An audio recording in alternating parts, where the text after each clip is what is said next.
It is the most controversial exam in Australia, and the NAPLAN assessment has attracted a whole host of debate, begging the question, do we really need it? The intensive, high-pressure exam-style format has provoked the ire of parents and teachers alike, and recent studies in America have shown that NAPLAN does not in fact help the literacy of our students, even calling the writing test absurd or invalid. Today we'll investigate whether it is really necessary. Despite its original aim to provide a basic barometer to test students on literacy and numeracy standards, NAPLAN has become a major event on school calendar, promoting widespread competition in the market and increasing stress levels amongst students and teachers alike.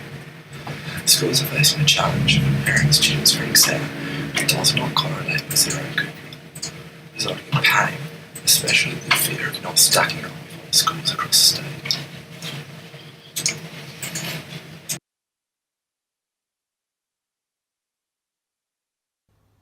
Jonathan is a parent of 2 children who have recently completed their NAPLANs. Do you think NAPLAN is beneficial for students academically? Does it aid their schooling and ultimately their HSC? No, I wouldn't think so. It's a test, a snapshot of how they are achieving at a certain time, but I wouldn't put too much emphasis on it myself. Yeah. Do you think there's too much pressure on children in terms of the NAPLAN?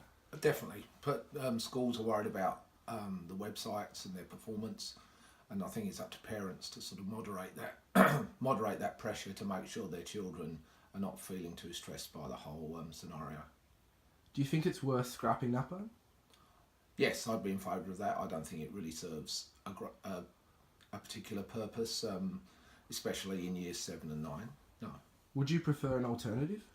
No, I'd be happy for schools to assess in their own way, with their own exams, and then keep the HSC system as is, which I think is quite effective. Okay, Jonathan, thank you for your time today.